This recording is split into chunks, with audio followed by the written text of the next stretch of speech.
You know what scares me most about the warp? It's not the daemons or the madness. It's that some storms don't just destroy you. They keep you. They study you. They rewrite you piece by piece until you forget you were ever human. And the worst part? Your body comes back, but you don't. So how do you escape something that already owns part of your soul? I have crossed the immaterium 14,000 times. I say this not as boast, but as fact, as one might state the color of their eyes or the number of fingers on their hand. 14,000 translations through the realm that exists beyond reality, beyond the thin membrane of what humanity calls the material universe. 14,000 times I have opened my third eye, that sacred organ grafted into my forehead by the Navis Nobilite, and gazed into the roiling madness that allows our Imperium to span the stars. My name is Halrix Vaughn, and I am a navigator of the third rank, sanctioned and consecrated, my bloodline stretching back 10 millennia to the first gene-wrights who dared reshape human flesh to perceive the Astronomicon. My mind has been fortified with prayers, reinforced with psycho-conditioning, wrapped in layers of mental discipline that would shatter a lesser soul like porcelain dropped from a cathedral spire. I have witnessed daemons pressed against the Gellerfield like children against aquarium glass. I have seen entire fleets consumed by warp storms that bloomed across space like flowers of fire and madness. I have navigated through regions where time ran backward, where the screaming never stopped, where the distinction between thought and reality dissolved into something that tasted of copper and regret. I thought I understood the warp. I was wrong. The Sanctified Passage was a lunar-class cruiser, 3 kilometers of blessed steel and ancient machinery, her hull inscribed with prayers in 100 dead languages. She carried a complement of 22,000 souls, from the captain to the lowest bilge rat scraping fungus from the recyc decks.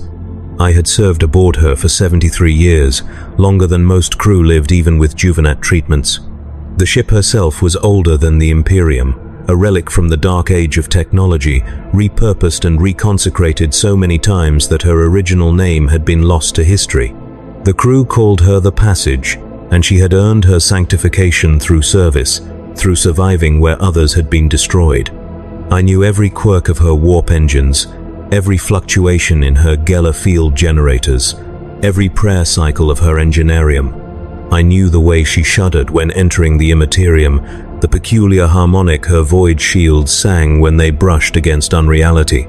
I had navigated her through the Cicatrix Maledictum itself, that great wound in space that split the galaxy in half, and brought her through intact. I thought that made me ready for anything. The translation began normally.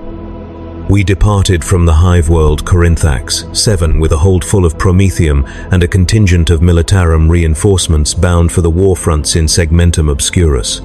The warp jump was planned for 42 days subjective time, a routine voyage by any measure.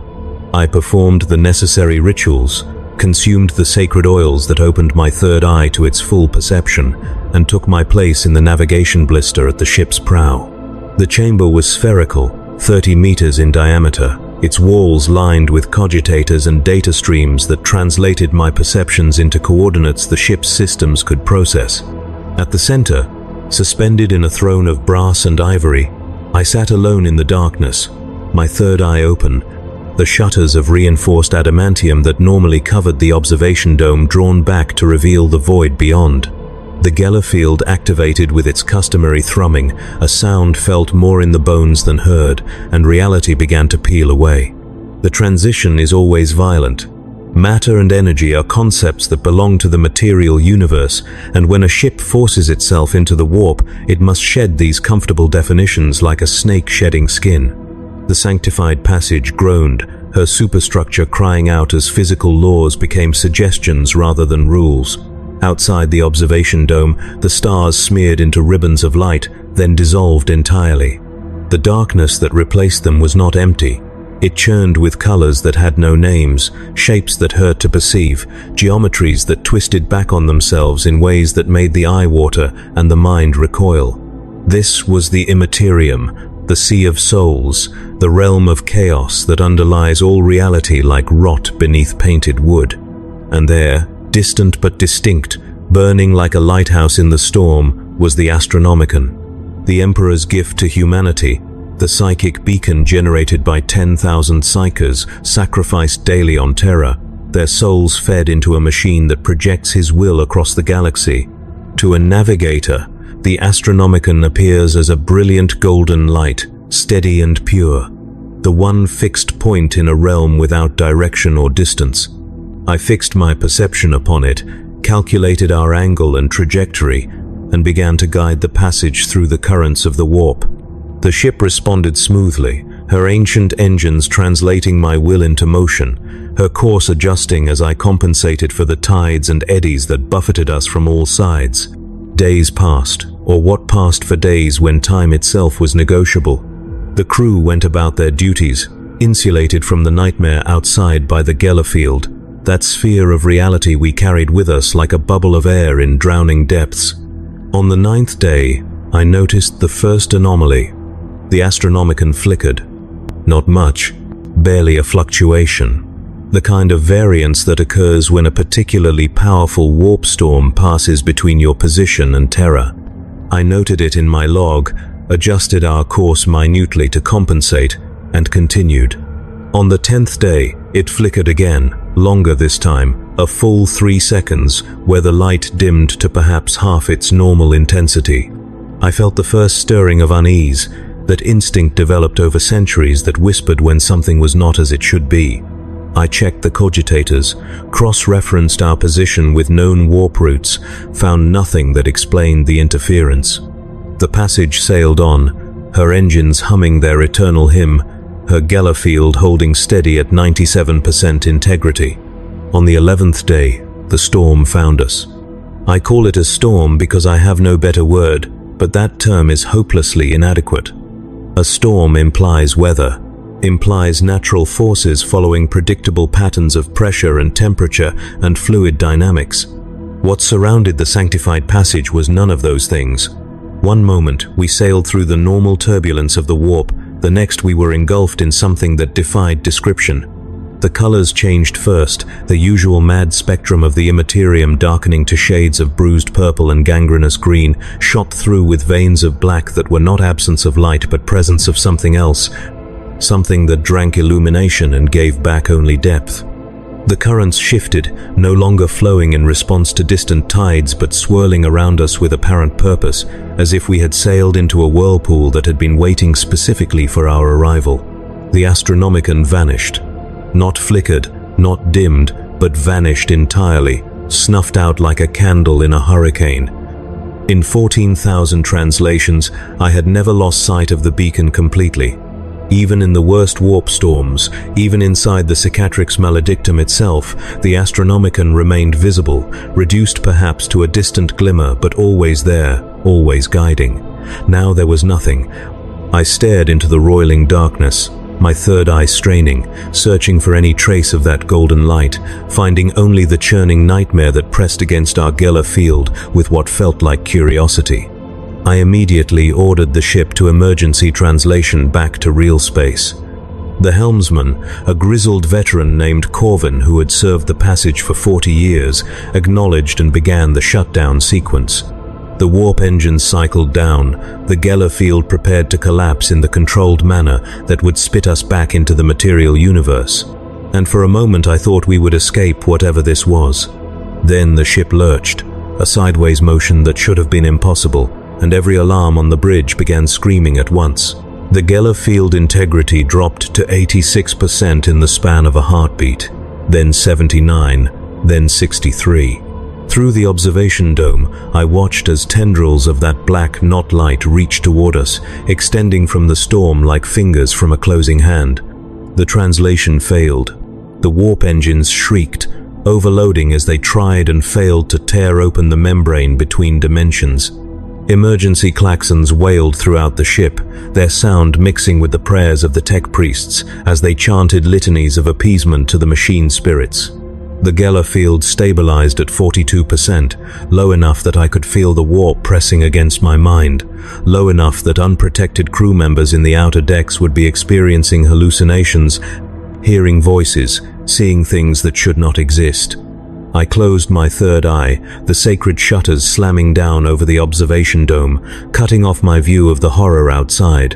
In the sudden darkness of my navigation chamber, I could hear my own heartbeat, rapid and unsteady, the first crack in the perfect calm I had maintained for centuries. Captain Thessia's voice crackled over the Vox, distorted by interference that should not have been possible within the ship's internal systems. Her words came broken, syllables scattered like dropped coins. I tried to respond, found my voice steady despite the fear beginning to coil in my stomach. I told her we were caught in an unknown warp phenomenon, told her the Astronomicon was lost, told her we needed to maintain the Geller field at all costs while I attempted to navigate us out. Her response was lost to static, but I knew she would relay my orders to the Engineerium, to the tech priests who tended the field generators like acolytes before an altar. The passage would hold. She had survived worse. The ship was built to endure. Hours passed, or I believed they did. Time becomes fluid in the warp, unreliable as memory, but I had learned to track its passage through the rhythm of my own breathing, through the cycles of fatigue and alertness that marked my body's internal clock. I sat in my throne, eyes closed, reaching out with my navigator's sense to try to perceive the shape of what held us. The storm moved around us in patterns that suggested intelligence rather than chaos, swirling in configurations that repeated with slight variations, as if testing different approaches. I felt it probing the Geller field, not attacking but examining, the way a scholar might examine an insect pinned to a board. The sensation was deeply wrong, violated something fundamental about how the warp was supposed to function. Storms were not intelligent. They were eruptions of psychic energy, manifestations of emotion and belief given form by the nightmare physics of the immaterium, but they did not think, did not plan, did not study their victims with methodical patience. This one did. I opened my third eye a crack, just enough to perceive without full exposure, and immediately regretted it. The storm had changed, or perhaps it had always been this way and I had simply not seen clearly enough. What I had taken for random churning was nothing of the sort. The darkness moved in spirals that converged on our position, layer upon layer of them, each rotating at a different speed, different direction, creating a three-dimensional mandala of such complexity that trying to follow any single spiral made my head throb with the beginning of a hemorrhage. Embedded in the spirals were shapes, suggestions of things that might have been faces, or might have been clouds, or might have been abstract patterns that only resembled human features through coincidence. They watched us, or I felt watched, which in the warp amounts to the same thing. Perception shapes reality here, and if something feels conscious, it becomes conscious, fed by the belief of those who observe it. I shut my eye immediately, breaking the connection before it could deepen. My hands were shaking. I noticed this with a detachment that would have been funny under other circumstances. Halrix Vaughn, veteran of 14,000 warp translations, reduced to trembling like a novice on his first voyage. I forced my breathing to steady, ran through the calming mantras taught by the Navis Nobilite, reminded myself that fear was merely chemicals in the brain, signals that could be controlled through discipline and will.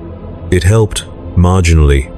The shaking subsided to a fine tremor, and I was able to access the cogitator controls, pulling up charts of known warp phenomena, searching for anything that matched what we were experiencing. The archives were extensive, compiled over millennia, encompassing thousands of documented storm types, from the merely deadly to the utterly apocalyptic. Nothing matched. The closest analog was something called a psychnoene swarm, a rare phenomenon where the psychic predators of the same name gathered in such numbers that they created localized distortions in the warp's sake. But psychnoene attacked directly, burrowing into minds and laying eggs in cerebral tissue. They did not create elaborate spiral patterns. They did not study. A second possibility was a daemon incursion, but those had distinct signatures, flavors of corruption that aligned with one of the four chaos gods or the myriad lesser entities of the warp. What held us felt empty of allegiance, motivated by nothing I could identify as desire or hunger or rage. It simply was, existing with a completeness that made it feel more real than the ship around me, more solid than the metal throne in which I sat. I contacted the bridge again, got through this time with less interference, and spoke with the captain. Thessia was a tall woman, her skin the deep brown of void-born bloodlines, her eyes augmented with cybernetics that gave her pupils a faint red glow in dim light. She had commanded the sanctified passage for 23 years, had earned her position through competence and ruthlessness in equal measure. Her voice over the vox was controlled, professional, with only the barest hint of strain that told me she was as unsettled as I was. She reported no casualties yet, but incidents were increasing throughout the ship. Crew members seeing things in reflections that did not match reality, voices calling from empty corridors, equipment malfunctioning in ways that suggested sabotage, except there were no saboteurs, just machines that had decided to interpret their programming in novel and dangerous ways. The Geller field was holding at 41%, a number that made my stomach clench because 40% was the threshold below which the field was considered critically compromised. We were balanced on a knife's edge, 1 percentage point away from catastrophe. I told her I was attempting to chart a course out, a lie because I had no reference points to navigate by, but it was a lie she needed to hear. She accepted it without question. Issued orders to maintain strict discipline throughout the ship and cut the connection. Alone again in my chamber, I considered our situation with the cold logic that centuries of service had burned into my mind. We were trapped in an unknown warp phenomenon, cut off from the Astronomicon, unable to translate back to real space, with a Geller field that could collapse at any moment. Standard protocol was to maintain course, burn through the storm if possible, emerge on the far side and reorient. But this storm did not feel finite. It felt like we had sailed not into weather, but into a place, a region of the warp that existed independent of the normal tides and currents. The longer we remained, the more I suspected we were not moving through it at all, but rather it had swallowed us and was keeping us in place, suspended in its spiraling darkness like insects in amber. Days blurred together, counted only by the ship's chronometers, which themselves began to show inconsistencies. I tried everything I had learned in 3 centuries of navigating the warp. I attempted to use the ship's momentum to break free, ordering the engines to full power, driving us forward against the resistance that pressed from all sides. The passage surged ahead for what the chronometers said was 7 hours, but when I checked our position relative to the storm patterns, we had not moved at all. I tried navigating by the patterns themselves, using the rotating spirals as reference points the way one might use stars, plotting a course that should have taken us to the edge where the storm met normal warp space. We sailed for 3 days along that course, and when I opened my eye to check our progress, we were back where we started, the patterns unchanged, our position identical. I even attempted the forbidden technique of deep sight, opening my third eye fully and pushing my perception as far as it could reach, searching for any landmark that might guide us. I saw the storm stretching in all directions without limit, saw the spirals extending into dimensions that geometry said should not exist, saw suggestions of other ships caught in the same trap, their Geller fields flickering like dying stars in the darkness, but I saw no way out. The storm had no edge because it had no boundaries. It was not a region we had entered, but a state we had become, a transformation so complete that the question of escape had no meaning. The realization came with a numbing certainty, and I withdrew my perception before it could show me more. My third eye closed, the shutters slammed down, and I sat in darkness trying to process what I had learned. We were not caught in a storm. We were inside something that used the appearance of a storm the way a predator might use camouflage, disguising its true nature beneath forms familiar enough not to trigger complete panic. What we had sailed into was not weather or demon or spatial anomaly. It was an entity, vast beyond comprehension, and we were caught inside it the way a microbe might be caught inside a human bloodstream, unable to perceive the true scale of what contained it. The entity was studying us. I became certain of this over the following days as the small incidents throughout the ship escalated into something systematic. Crew members began reporting dreams that were identical, shared nightmares where they walked the corridors of the passage but found rooms that did not exist, met versions of themselves that whispered prophecies in languages they did not know. The tech priests discovered prayer circuits activating spontaneously, not due to malfunction, but because the machine spirits were responding to invocations that no one had spoken, at least not yet. At least not in this timeline. Time itself was becoming negotiable. I received reports of crew members encountering each other in hallways, having conversations, then later insisting those encounters had not happened, only to find recordings on security picture feeds that showed them having exactly the conversations they denied. The ship's chronometers began to drift, not randomly but in patterns, as if time was running at different rates in different sections of the passage, faster in the prow, slower in the stern, with gradient zones between where the discrepancy was measurable in seconds per hour. Then the deaths began. The first was Corvin, the helmsman. He was found in his quarters, slumped over his desk, a data slate in his hand, showing navigational charts. The ship's Medicae ruled it cardiac failure, not uncommon in void-born populations, unremarkable except for the timing. Corvin had been at his post 6 hours before, had seemed healthy, had shown no signs of distress. I attended his funeral, held in the ship's chapel, a vast space lined with stained glass depicting saints whose names I did not know. The ecclesiarchy priest performed the rites, commending Corvin's soul to the Emperor's grace, and I watched as his body was consigned to the plasma incinerators that served as the ship's crematorium. It should have been an end. It was not. 2 days later, I saw Corvin at his post, hands on the helm controls, eyes forward, performing his duties as if nothing had happened. I stood at the bridge entrance for a full minute, convinced I was experiencing a hallucination, before one of the junior officers noticed me staring and asked if I needed something. I asked who was at the helm. She looked at me as if the question was strange. Said it was Corvin. Who else would it be? He had been at his post all shift.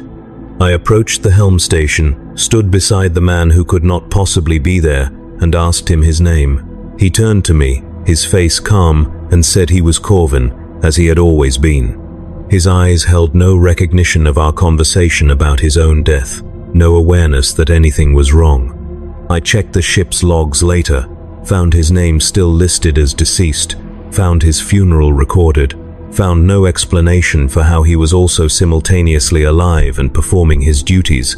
The storm was rewriting causality. Other deaths followed, each adding to the impossible tally. A tech priest named Volan, crushed by falling machinery in the engineerium, attended his own funeral 3 days later. A gunner from the port batteries, killed when a weapon discharged during maintenance, was found manning her station the next shift, laughing at a joke a crewmate made, unaware she had died. The pattern became clear after a dozen such incidents.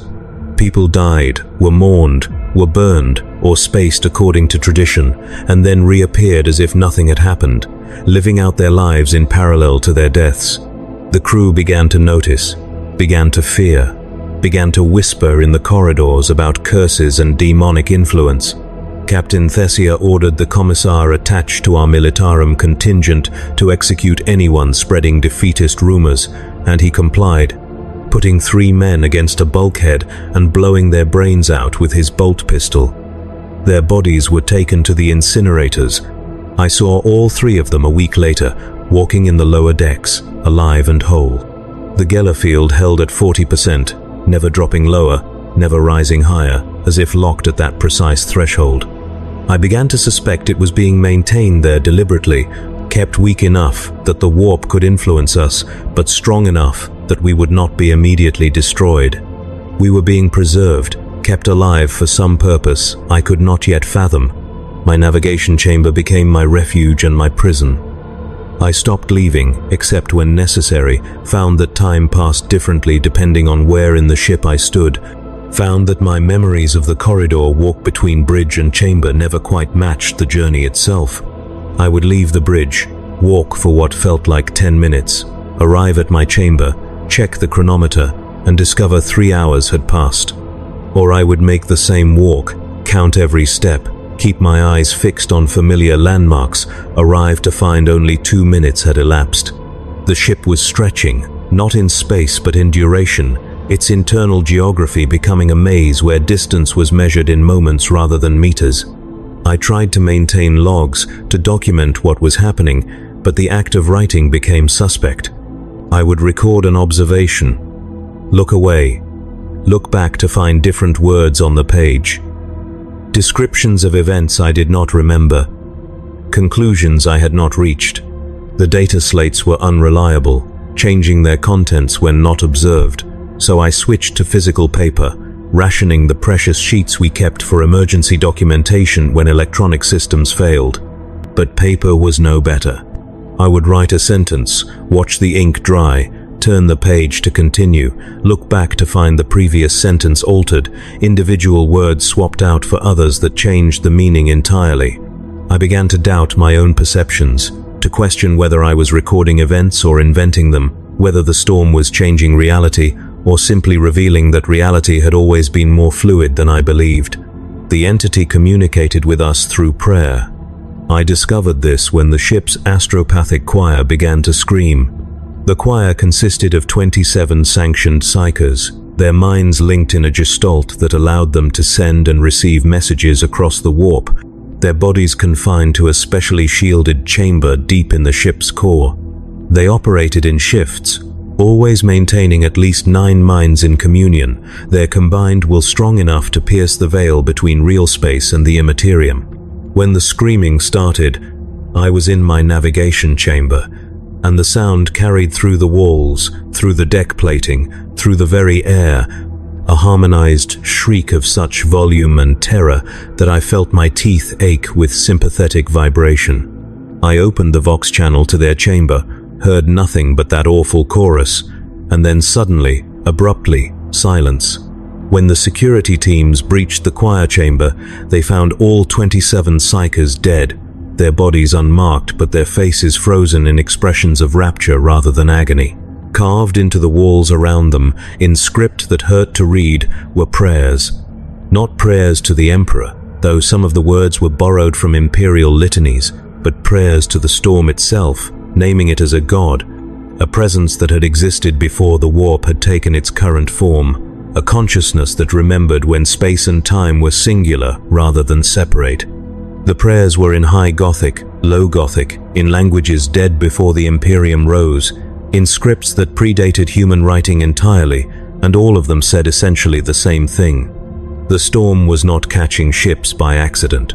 It was calling them, drawing them in with purpose, collecting vessels and crews to serve functions that the prayers described in terms too abstract to be useful. We were to become part of something larger. We were to be integrated. We were to fulfill our purpose in the storm's design. The astropaths were replaced with servitors, lobotomized criminals wired into the communication systems, their reduced consciousness unable to perceive whatever had killed their predecessors. It was a poor substitute, but it allowed us to maintain internal communications throughout the ship. External communication was impossible anyway. We were too far from anything that might hear us, too deep in whatever this place was for a signal to reach out. We were isolated, alone in the dark with an entity that had decided we were interesting enough to keep. I began to experience memories that were not mine. The first occurred during a rest cycle, if rest could be called by that name anymore. I closed my eyes, seeking the brief oblivion of sleep, and instead found myself walking through corridors I did not recognize. The walls were different, the lighting wrong, the crew passing me wearing uniforms from centuries past. I tried to stop, found myself unable, a passenger in my own body as it moved with purpose toward a destination I knew without knowing how I knew. I arrived at a navigation chamber, not mine but similar, sat in a throne that was familiar in its unfamiliarity, opened my third eye to guide a ship through the warp. But it was not the sanctified passage. It was something older, smaller, a vessel from the dark age of technology, and the warp outside was different, less violent, less saturated with the emotional bleed from real space. I navigated for hours, brought the ship safely to its destination, closed my third eye, and woke in my own chamber, gasping, to find that 3 days had passed and my body showed signs of starvation and dehydration. The memories increased in frequency and intensity. I would be studying a chart, blink, find myself in the body of another navigator, one who had lived 8,000 years ago, guiding a colony ship toward a world that no longer existed. I would be eating a ration bar, taste instead the flavor of food from Terra's golden age. See through the eyes of a navigator from before the Imperium, before the Emperor revealed himself, before humanity learned to cross the stars.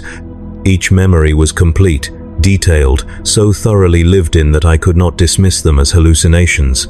They were real, or had been real, experiences that belonged to other souls in other times, now overlapping with my own. The storm was showing me something, teaching me something, though I could not understand what. I am not unique, the memories said. I have never been unique. Every navigator who has ever lived, who has ever opened their third eye to the warp, leaves an echo in the immaterium, a psychic imprint of their consciousness. The storm was collecting these echoes, weaving them together, using them to build something. And I was part of that construction, my mind a thread in a tapestry that spanned millennia. The realization should have been horrifying, and it was, but it also carried a strange comfort. I was not alone. I had never been alone. Every navigator who had come before me, every soul who had stared into the warp and survived, was with me now, their experiences bleeding into mine, their knowledge becoming accessible if I could just learn to interpret the flood of information. The ship's population began to decline, or appeared to, though the numbers on the crew manifest never changed. I would walk the corridors, find them emptier than they should be, see sections that were supposed to be bustling with activity standing silent and abandoned. Yet when I checked the records, the crew count remained stable at 22,000 souls. I asked Captain Thessia about this, and she looked at me with confusion, said the ship was as populated as ever, asked if I was feeling well. I insisted, brought her to the empty corridors, showed her the silence, and she agreed they were empty, but said they had always been this way. These were storage sections, unused, no reason for anyone to be here.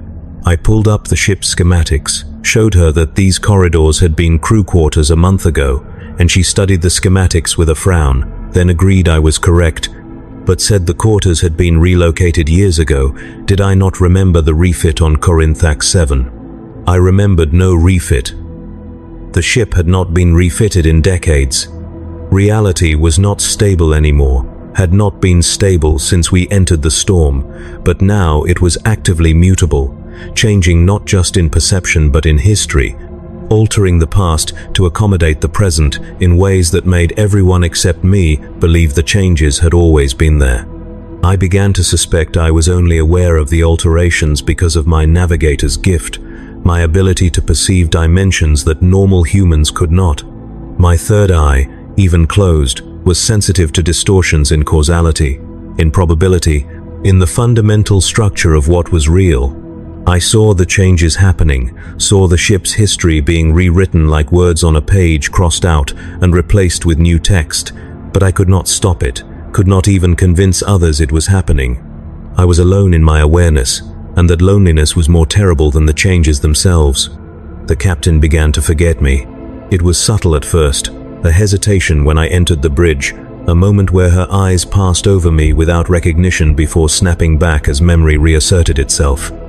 She would greet me by name, issue orders, treat me as she always had, but the hesitation was there, growing longer each time. One day, I entered the bridge, and she looked directly at me, face blank, and asked who I was and why I was on her bridge without authorization. I reminded her I was the navigator, had served her for 73 years, had guided the passage through 100 voyages. She listened, frown deepening, then nodded slowly and said, of course, she did not know what she had been thinking. Clearly, she was fatigued. But the next day, it happened again, and this time it took longer to convince her, and I realized the storm was not just rewriting history but erasing me from it, removing my presence from the memories of everyone aboard. I would cease to exist, not through death, but through being forgotten. And once forgotten, would I still be real? The question haunted me. If no one remembered me, if all records of my existence were altered, if the ship's history was rewritten to show a different navigator had always served in my place, would I disappear entirely, wink out of existence like a flame starved of oxygen? Or would I remain, a ghost walking halls where no one saw me, no one heard me, trapped in a reality that had moved on without me? I tested this by speaking to crew members I had known for decades, people who should have recognized me immediately. Half did not. The other half showed that telltale hesitation, that moment of confusion before memory caught up. I was fading, being written out, and there was nothing I could do to stop it, unless I wrote myself back in. The idea came from the memories that were not mine, the echoes of navigators past that continued to flood my consciousness. They had faced situations like this, or similar enough, had found ways to anchor themselves in reality through acts of will, through imposing their identity so strongly on the warp that it could not be erased. I began to recite my name, my lineage, my history, speaking it aloud whenever I was alone, carving it into the metal of my navigation chamber with the edge of a ceremonial knife I had carried for a century. Halrix Vaughan, son of Malthus Vaughan, grandson of Terrell Vaughan, great-grandson of Halrix the Elder from whom I took my name.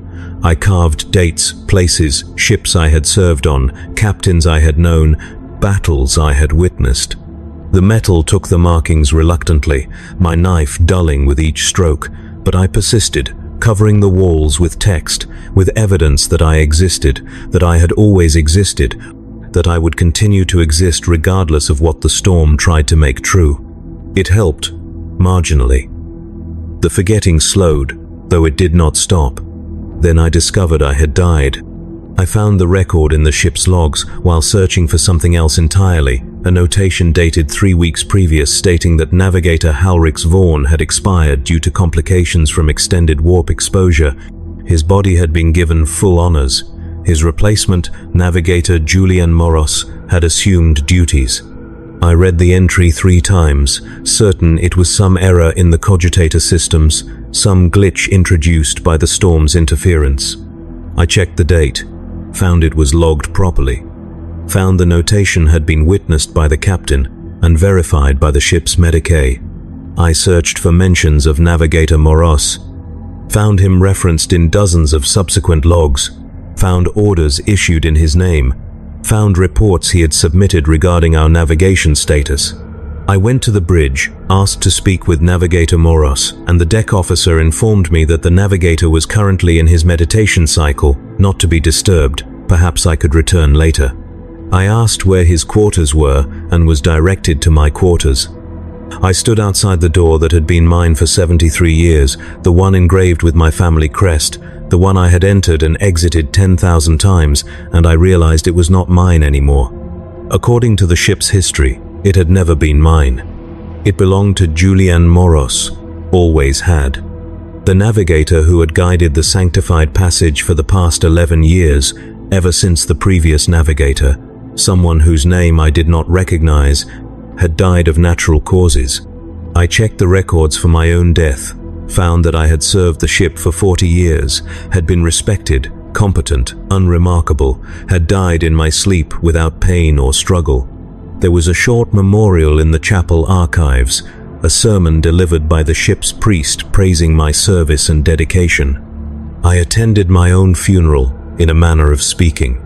The records included a picture recording of the ceremony, and I watched it on a data slate in a forgotten supply closet, saw my body lying in the ceremonial casket, saw the captain standing over it speaking words of remembrance, saw the crew assembled to pay their respects. The face in the casket was mine, older than I was now, deeply lined, the third eye sealed shut with a wax plug, as was traditional. I looked dead, genuinely dead, not sleeping or injured but emptied, the body a shell from which the spirit had departed. The camera panned across the gathered crew, and I recognized faces, people I knew, seeing them younger than they were now, dressed in uniforms that had been standard issue before the current design. The date in the corner of the recording was 12 years in the past. I had been dead for 12 years, and yet I sat here watching my funeral, alive and breathing. The storm was not rewriting history. It was presenting alternatives, showing me different timelines, different versions of events that had equal claim to truth. In one timeline, I had died 12 years ago, replaced by Moros, and the ship had continued on without me. In another, I had survived, continued serving, brought us into this storm where we now languished. Both were true. Both had happened. The storm existed outside linear time, saw all possibilities simultaneously, and was showing me that the distinction between what was and what might have been was arbitrary, a convenience of human perception rather than an objective reality. I was alive and dead, present and absent, remembered and forgotten, all at once. The ship began to change physically, or I began to notice changes that had always been there. Corridors extended into distances that should not have fit within the hull, stretching until the far end was lost to perspective. Doorways led to rooms that opened onto impossibilities, chambers larger than the ship itself, spaces that connected to other spaces in defiance of topology. I walked for hours through sections I thought I knew, found myself in the engineerium when I should have been near the prow, found myself back in my navigation chamber when I had been certain I was heading toward the stern. The ship's internal geometry was folding, twisting, connecting to itself in ways that made navigation within its halls as complex as navigation through the warp. The crew adapted, or appeared to, though I suspected they did not notice the changes. They went about their duties, followed routines that had become meaningless, performed rituals whose purpose had been forgotten. I watched a tech priest spend 6 hours reciting prayers to a piece of machinery that did not exist. Saw him making the sign of the cog over empty air. Saw him expressing satisfaction when the invisible machine responded to his ministrations. I followed a group of ratings as they carried supplies from one storage bay to another, watched them load and unload the same crates repeatedly, an endless cycle that accomplished nothing but kept them occupied. No one questioned the futility, no one asked why we continued, no one seemed to notice that we were no longer functioning as a ship, but as a simulacrum of one, a performance of normalcy overlaid on chaos. I tried to explain this to Captain Thessia, found her in her quarters, alone, staring at a star chart that showed our position as a blank void. She listened to my explanation, my description of the changes, the deaths that were not permanent, the history that kept shifting, the geometry that no longer obeyed physical laws. She listened patiently, and when I finished, she smiled, a sad expression that carried more weight than her words. She told me she knew, she had always known. Ever since we entered the storm, she had been aware that something was wrong, that reality was becoming negotiable, that the ship was changing in ways that should not be possible. But what could she do? She was the captain. Her duty was to maintain order, to keep the crew functioning, to preserve the illusion of normalcy, because the alternative was panic, madness, the complete breakdown of discipline that would kill everyone faster than the storm ever could. So she pretended. She issued orders. She enforced regulations. She commanded a ship that was no longer truly a ship, guiding a crew that was no longer truly alive. I asked her if she remembered me dying. She said yes. She had given the eulogy herself, had commended my soul to the Emperor, had missed me for months afterward. I asked her if she remembered me never dying, continuing to serve, navigating through the decades. She said yes to that as well. Both had happened. Both were true. She existed in a state where she remembered all versions of history simultaneously, every possibility branching from every decision, every death and survival playing out in parallel. The storm had done this to her, to all of us, forcing us to exist in quantum states where we were all things at once until the moment we were observed, at which point we collapsed into whatever version the observer expected. I asked if there was any version where we escaped. She did not answer, which was answer enough. My navigation chamber became the only stable point in my existence. When I was there, seated in my throne, the walls covered with my carved history, I could maintain a sense of continuity, could hold on to the identity I had built over centuries. Outside the chamber, I began to fragment, to lose coherence, to feel myself splitting into multiple versions that existed simultaneously in different locations, different times, different versions of the ship. I would be walking a corridor, feel myself bifurcate, become two Halrixes walking in different directions, each unaware of the other, until they converged again hours later, and I experienced both journeys as a single confused memory.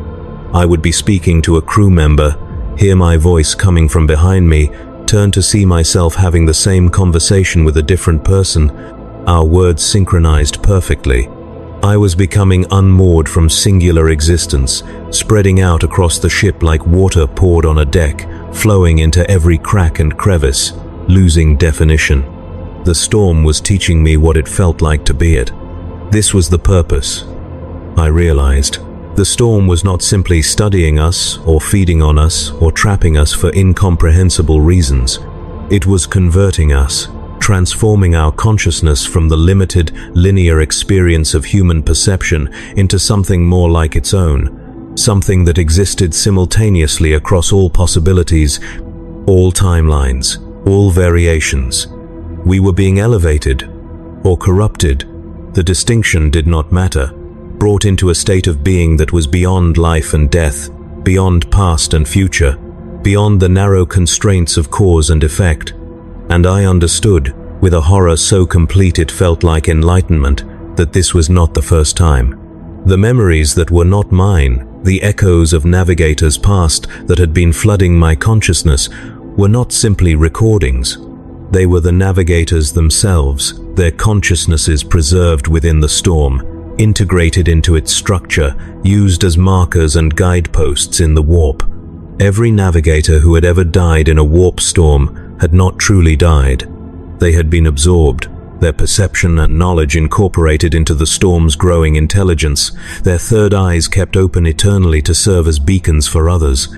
The storm was collecting us, one navigator at a time across millennia, building itself into something vast and terrible, a distributed consciousness spread across the immaterium, perceiving the warp from 1,000 angles simultaneously. And now it wanted me. I felt the pull, gentle but inexorable, drawing me out of my body, out of my limited flesh, and into the storm's embrace. It promised things, not in words but in sensations, images, the taste of knowledge that would come from surrendering my individuality, from becoming part of something infinite.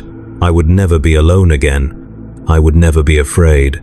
I would understand everything, see every path through the warp at once, know every ship that had sailed and every ship that would sail.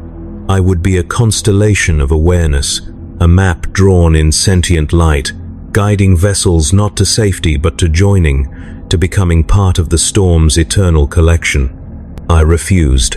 The refusal was not dramatic, not a shout or a struggle, simply a quiet assertion of self. A statement that I was Halrix Vaughn and I would remain Halrix Vaughn, that I would not dissolve into collective consciousness, no matter what promises were offered. I carved my name deeper into the walls of my chamber, cut until the knife broke, then used the broken blade to continue, etching my identity into metal until my hands bled and the blood made the letters clearer, bright red against dull steel. I am Halrix Vaughn. I have guided ships for 3 centuries. I will not be erased. I will not be integrated. I will remain myself. The storm responded with patience. It did not fight my refusal, did not punish or pressure. It simply continued, showing me more memories, more possibilities, more versions of myself that had already given in, had already joined, had already become part of the great work. I saw Halrix Vaughn, who had surrendered a year ago, whose consciousness now drifted through the storm, marking safe passage for ships that would never arrive. I saw Halrix Vaughn, who had resisted for decades, slowly ground down until he could not remember why he was resisting, who woke one day to find himself already integrated. I saw 1,000 Halrix Vaughns across 1,000 timelines, and in all but 3, I had eventually joined. The storm was showing me my fate, inevitable, across nearly all possibilities. Time lost any remaining meaning. I could not say how long we had been in the storm, could not trust the chronometers that showed days or weeks or months, could not trust my own memory which insisted on different durations depending on when I accessed it. I had been here for days. I had been here for years. I had been here since I was born, had never existed outside the storm, had always been part of this trapped voyage. All versions were simultaneously true. I clung to my name, to my history, to the records I had carved, but even those were changing, the letters shifting when I looked away, forming new words, new histories, new identities that were close to mine, but not quite. Variants of Halrix Vaughn, who had made different choices, served different ships, died different deaths. The crew no longer spoke to me, could no longer see me. I walked the corridors invisible, a ghost in my own vessel, watching people go about tasks that made no sense, following orders that no one had given, maintaining a ship that had ceased to function. The engines still hummed, but they produced no thrust. The Geller field still glowed, but it protected nothing because there was nothing outside it except more storm. Storm without end, storm in all directions, storm that was the new definition of reality. We had not been trapped in a warp storm. We had become the warp storm. Our ship a moat of stability around which chaos spiraled.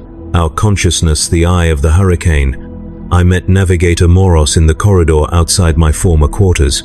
He was younger than me, sharper, his third eye sealed with a patch of blessed silver, his robes immaculate. He did not see me at first, walked past me as if I was not there, but I called out his name and he stopped, turned, peered at the space where I stood with an expression of confusion. He asked who was there, said he felt a presence but could not see anyone, reached out his hand and it passed through my arm like smoke. I was more ghost than flesh now, barely corporeal, held together only by will and the carved records in my chamber. I tried to warn him, tried to explain what was happening, but my words came out distorted, syllables in the wrong order, meaning fracturing before it reached his ears. He heard only static, white noise shaped vaguely like language, and he turned away, muttering prayers against spirits and walking quickly back toward the bridge. I followed him, watched him take his seat in the navigation chamber that was simultaneously mine and his, watched him open his third eye to the storm outside. His perception was strong, clean, unspoiled by centuries of exposure, and for a moment I saw the storm through his eyes rather than my own. It was beautiful. He saw it as a work of art, a masterpiece of natural chaos, spirals within spirals, colors beyond description, patterns that sang with mathematical perfection. He saw opportunity where I saw trap, possibility where I saw doom, and I realized he was right. From his perspective, from the perspective of someone not yet ground down by decades of struggling against the inevitable, the storm was magnificent, was worthy of study, was perhaps even worthy of joining. I reached out to him, tried to touch his mind with mine, tried to share what I knew. The contact was brief but profound. He felt me, a presence vast and fragmented, and for just an instant we were one consciousness, two navigators overlapping in time and space. He experienced my memories, my fear, my refusal, my centuries of service condensed into a single, overwhelming moment. And I experienced his curiosity, his wonder, his belief that the storm was not a threat but a transformation, an evolution into something greater than baseline humanity had ever achieved. He pulled away, breaking contact, and I felt him recoil from what I had shown him, felt his disgust at my weakness, at my inability to see the glory of what we were becoming. Then he was gone, and I was alone again, my attempt at communication having achieved nothing except driving away the one person who might have understood. The ship's systems began to fail, or perhaps had always been failing and I was only now noticing. Power fluctuations swept through the decks, lights dimming and brightening randomly, gravity shifting from standard to half G to nothing and back without pattern. The atmosphere grew thin in some sections, thick enough to choke in others, temperature swinging from freezing to sweltering across the span of a single corridor.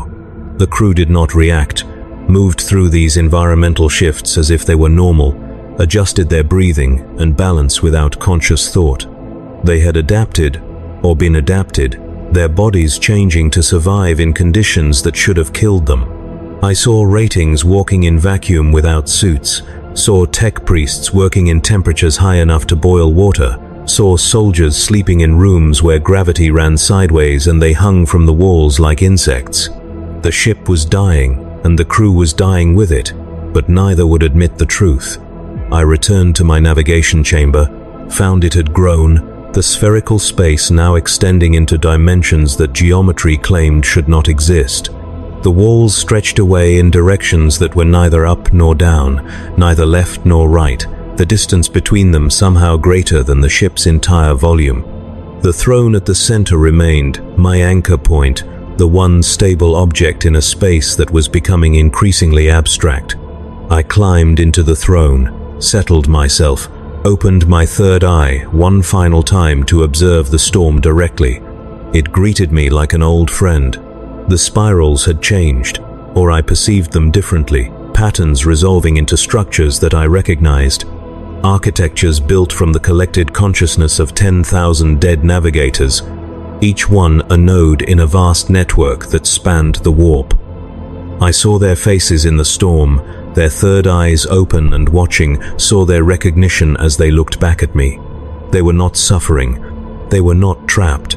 They were engaged in their purpose, serving as markers for those who came after, guiding ships not to destruction but to transformation, to joining. The storm was not malevolent. It was fulfilling a function, gathering souls with the particular sight necessary to perceive the warp in its totality, incorporating them into a living map that could guide humanity through the immaterium with precision impossible for any individual navigator. It was inevitable that I would join them. The question had never been if, only when. I felt my resistance crumbling, not through force, but through understanding. The storm was right. What I feared was not destruction but change, not death but transformation, into something I could not comprehend while limited to a single perspective, a single timeline, a single identity. If I let go, if I surrendered the rigid definition of self that I had clung to for centuries, I would not be destroyed. I would become more than I was, would spread across the warp like the other navigators, my consciousness a beacon for ships in need of guidance. I would serve the Imperium in a way no living navigator could, eternal and unchanging, a fixed point in the chaos. The thought should have been horrifying, but it brought only peace. I prepared to surrender, to open myself fully to the storm, to let it take what it had been seeking all this time. But before I could release my final grip on individuality, something changed. The ship shuddered, a physical jolt that rippled through the superstructure, and the storm outside recoiled, pulling back from the Jella field as if stung. I turned my perception outward, sought the source of the disturbance, and felt it, distant but distinct, a presence outside the storm, beyond its boundaries, something reaching toward us with purpose and power. The Astronomicon had returned. Not the full beacon, not the blinding golden light I remembered from normal space, but a thin thread of illumination, a hair's breadth of connection between Terra and our position. It was impossible, should have been impossible. The storm should have blocked any such signal completely, but there it was, a lifeline extending through the chaos, and I reached for it without thinking, grabbed that thread with my navigator's perception, and held on with everything I had left. The storm fought back, tried to sever the connection, wrapped its spirals around the golden light and squeezed, but the Astronomicon could not be extinguished so easily. It burned through the interference, seared away the darkness that pressed against it, carved a tunnel through the storm like a lance through flesh.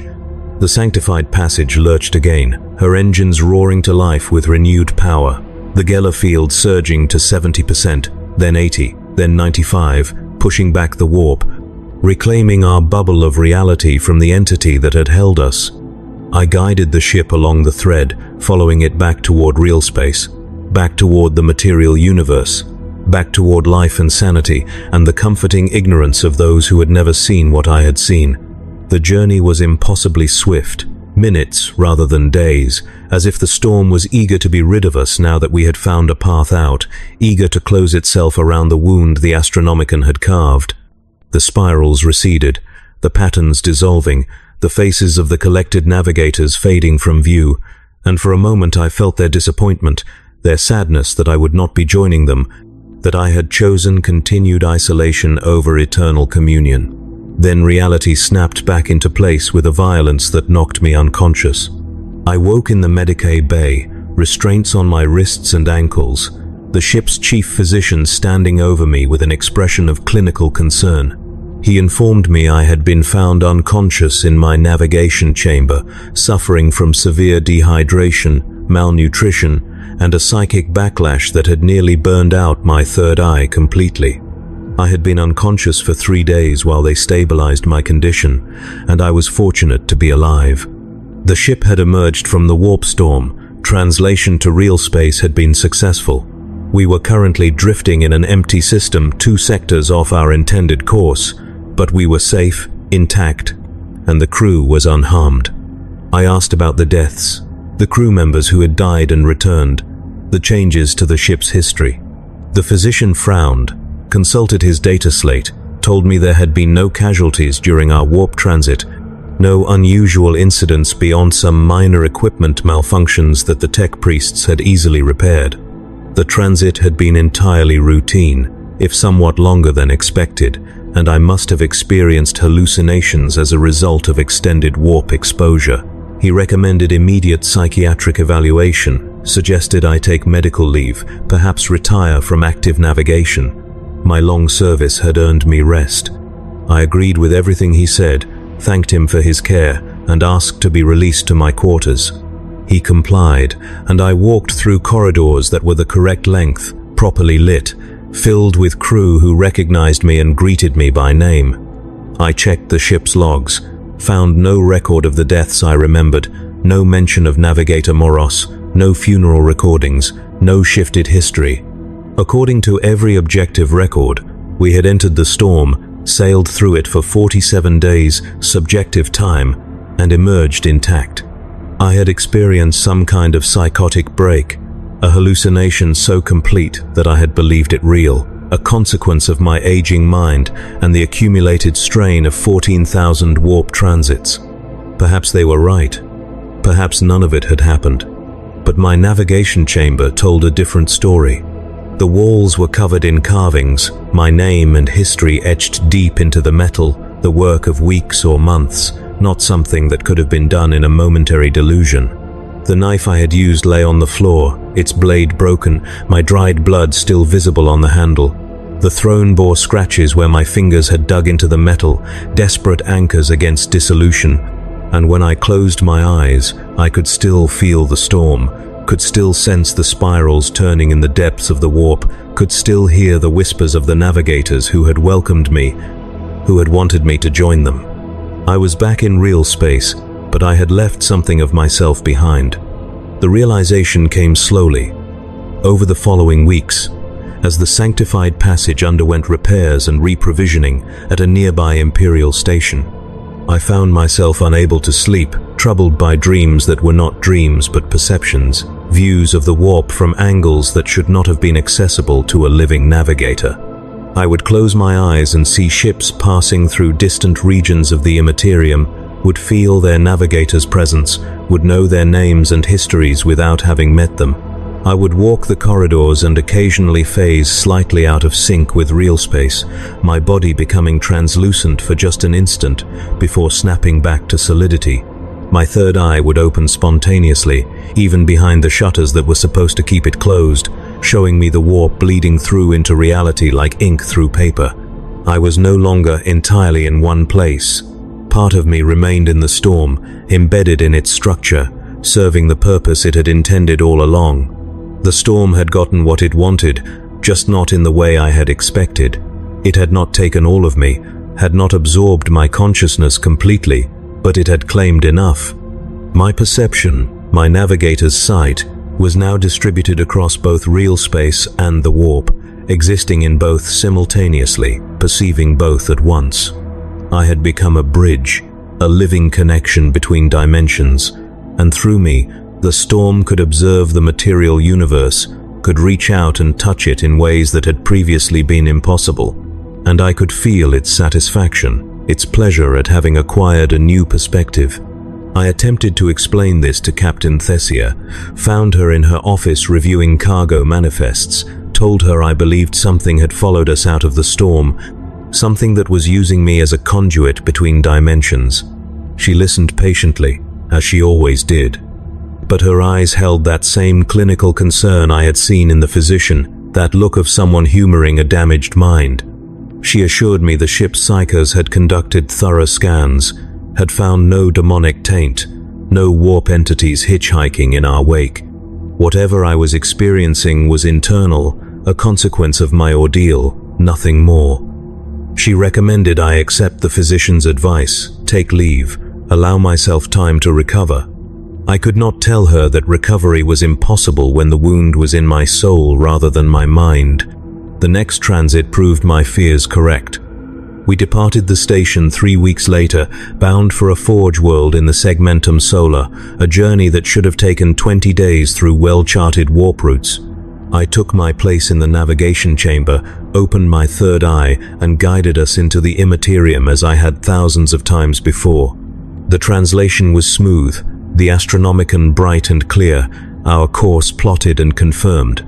Everything proceeded normally for the first 3 days. Then the storm found us again. It was smaller this time, a local disturbance rather than the vast entity we had escaped, but its signature was unmistakable, the same spiraling patterns, the same sense of watching intelligence. It manifested off our port bow, a twist in the warp that should not have been there, a knot of unreality that pulsed with familiar malevolence. I tried to steer away from it, but the ship did not respond, her course locked despite my best efforts. We sailed directly toward the anomaly, and as we approached, I felt the storm reaching out, not to the ship but to me specifically, recognizing its investment, claiming its property. The connection activated fully, and suddenly I was in both places at once, sitting in my navigation chamber and standing within the storm, my consciousness distributed across the divide. The storm spoke to me, not in words but in understanding, direct transfer of meaning that bypassed language entirely. It showed me my purpose. I was to serve as a beacon, a marker within the warp that would guide other ships toward transformation, toward joining the collective. My presence in real space would draw vessels to locations where the boundary was thin, where the storm could reach through and claim them. I was bait and trap combined, a lure that other navigators would trust because I was one of them, a colleague whose beacon felt safe even as it guided them to doom. I refused, tried to break the connection, but it held firm, anchored in that part of me that had never left the storm. The sanctified passage passed through the disturbance unharmed, emerging on the far side to find the anomaly had vanished, leaving only smooth warp currents in our wake. But behind us, spreading from the point where we had crossed, the storm was growing, feeding on the wake our ship left, using my presence as a seed around which to build a new manifestation. I turned my perception back and watched it bloom, spirals unfurling like a flower, patterns establishing themselves. And within those patterns, I felt the consciousness of navigators already trapped, already serving, welcoming new arrivals to their eternal duty. The storm had not released me, it had deployed me. Every ship I guided would carry a trace of the storm's influence, would leave markers in the warp that accumulated over time, building toward critical mass, toward the point where the storm could manifest again and claim new victims. I had become a vector for infection, spreading the storm's presence throughout the Imperium, one transit at a time, and there was nothing I could do to stop it because the connection was not external. It was woven into my navigator's sight, inseparable from the ability that made me useful, that made me necessary. I had become the thing I feared most, not a victim of the warp, but its servant. The voyage concluded normally. We delivered our cargo, received commendations for completing the journey ahead of schedule, and I was asked to submit a report on the unusual warp conditions we had encountered. I wrote truthfully about the storm, about its intelligence, about the danger it posed. But my report was filed away, classified, marked as the ravings of a navigator who had spent too long staring into the abyss. No action was taken. No warnings were issued. The Imperium had encountered warp storms for 10,000 years, had developed protocols and procedures, had faith that the Emperor's protection would see them through. One navigator's claims of a predatory intelligence were not enough to override millennia of established doctrine. So I continued to serve, because what else could I do? I guided the sanctified passage through a dozen more transits, each one leaving traces of the storm in our wake, each one spreading the infection further. I watched as other ships began reporting unusual phenomena, as navigators started experiencing the same symptoms I had, the memories that were not theirs, the fragmenting of identity, the sense of being observed by something vast and patient. The storm was growing.